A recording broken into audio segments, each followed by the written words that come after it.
Hello, everybody. This is Monday, the last day of September of 2025. September has been, I got hair on my face. September has been an incredibly busy month. So October starting off to be very busy, but then things should start slowing down about the middle of the month. I have one more camping trip scheduled for Tennessee the second week of October, and then my organized camping should be done. I made a trip to Confluence, Pennsylvania about 2 weeks ago. So Saturday afternoon, everybody was going to go caving to the Laurel Caverns and stuff like that, and me, being who I am, true to form, decided to go searching for wineries. And about 20 miles, maybe 25 miles from the campground, I found a winery called, this is the empty bottle, I just now finished the last glass. It's called Vin De Matrix, V-I-N, which is wine, D-E, which is of, and Matrix, M-A-T-R-I-X. Vin De Matrix Winery is in Rockwood, Pennsylvania.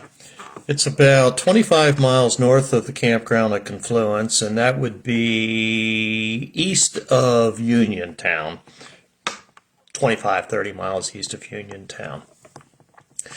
It's one of those rare wineries that you run across that is just absolutely incredible. It's a mom and pop operation. It's in an old farmhouse. I met the owners. It's a young couple. They're in their probably 40s, and the husband and wife both work in the winery. They have a nice selection of wines, which I'll talk about in a minute. And they have, for snacks, they have what passes as a charcuterie tray, but it's really has no meats or anything. It's $15, and it's quite a bit of breads. It's got some cheeses, some olives, and it has just an array of sauces. Dipping sauces, if you want to call it that. In addition to making wines, this winery also makes their own sauces. It was quite a nice experience. So I walk in and I sat down, and I went to the counter first, and I told the guy I'd like to do a tasting, to see what they have. I talked to him at length. They do not grow their own grapes. They have no vineyards. They source their grapes from Napa Valley, California, but they do make their own wines. He has probably, I don't have the wine list in front of me, I'm guessing probably 15 different wines. I immediately disregarded the sweet wines on the list. I immediately disregarded the semi-sweet wines on the list, and I focused only on the dry wines. He had one white, one rosé, and about 4 or 5 reds. And I sampled 6 wines, and of the 6 that I sampled, 1 was a white, 5 was reds. And I ended up liking 2 of the reds quite a bit, enjoying them. The white, not so bad. The rosé, not so good. So I ended up buying a half a case, 6 bottles, which surprisingly they still gave me a 10% discount. Usually you only get a 10% discount if you buy a case of wine. Wines were not very cheap.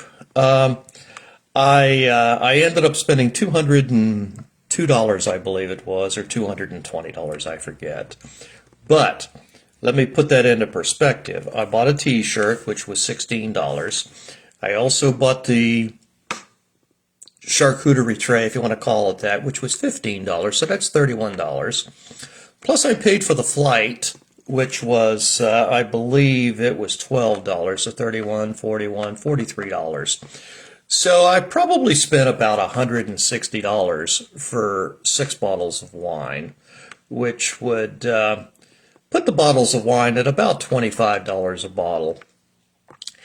Overpriced for the quality of the wine, but it was good wines. I am enjoying them, but it's these little wineries. They have to have a high price on their wines in order to make ends meet.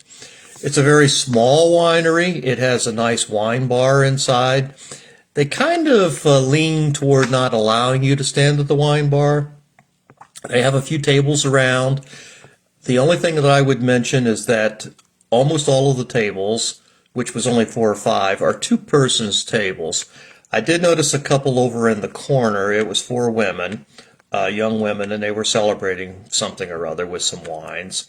And so they were all sitting together. I don't know if that was a bigger table back in that little corner nook or not. But it's not a very large winery, but it's very clean. It's very nice. It's very friendly. I enjoy talking to the owner and his wife, and it's just an incredible time. And again, it's called Vin De Matrix Winery, and it's in very, very, very southwest Pennsylvania, and it's north of the campground at Confluence where we camp at twice a year.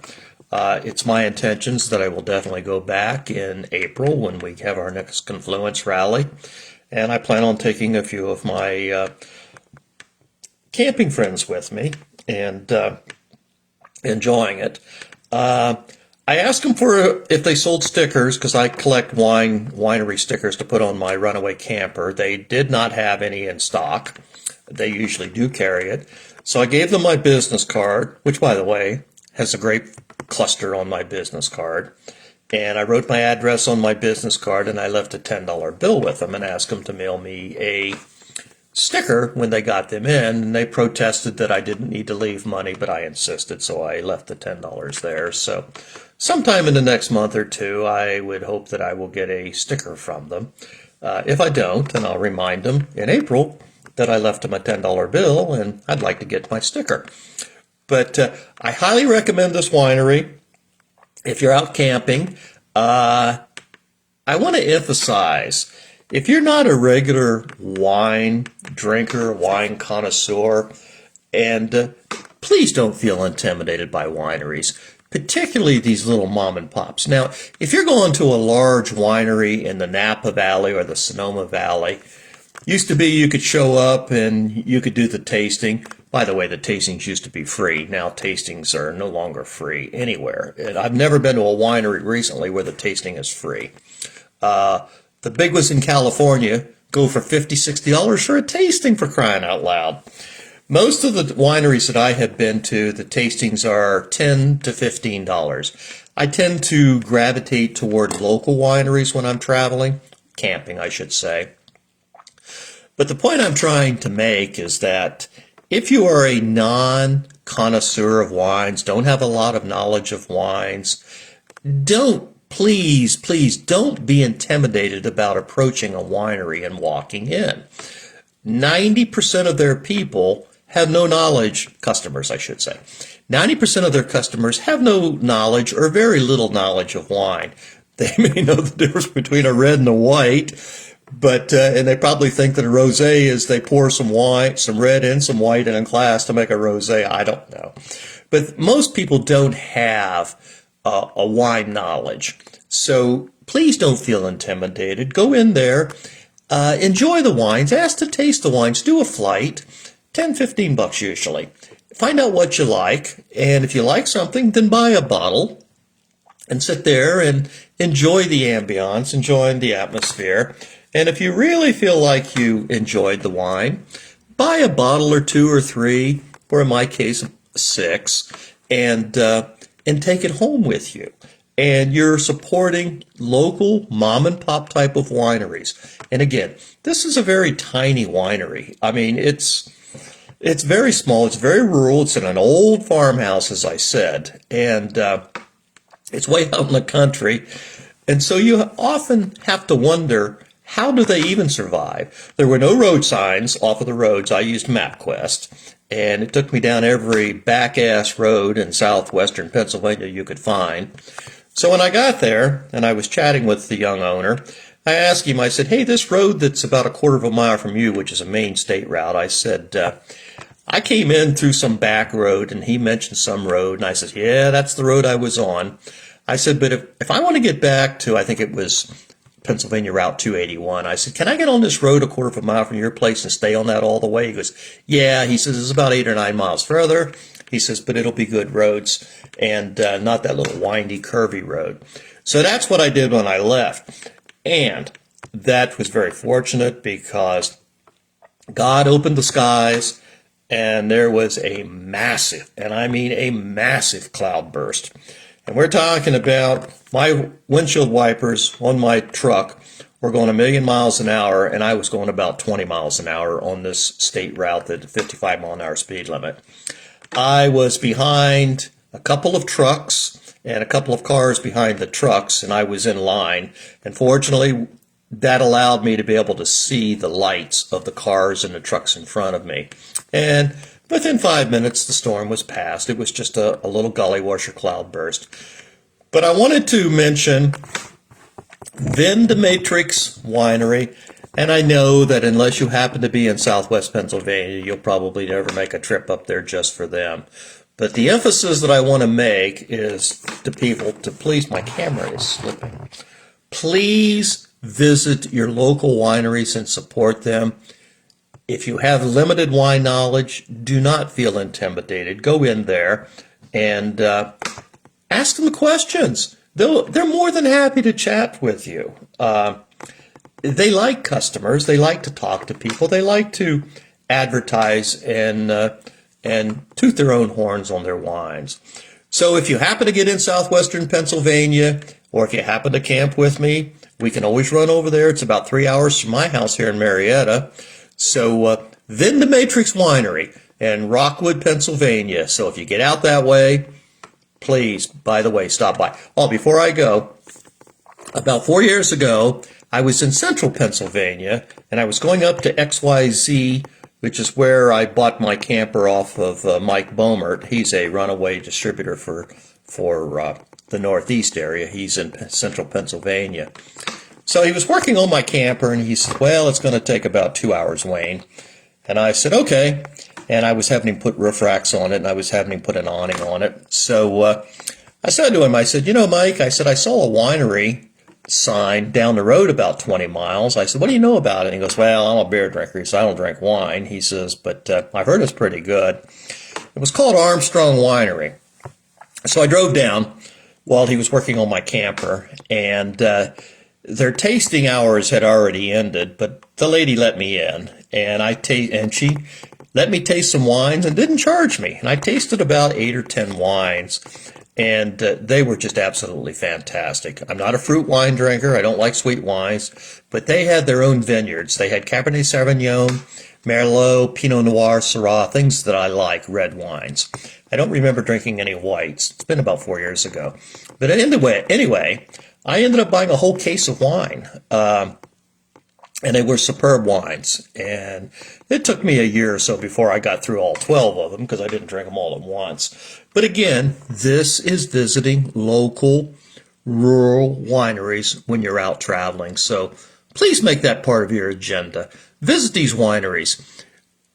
Marion and I were in upstate Michigan on Upper Peninsula back in July, maybe? August, I'm not sure.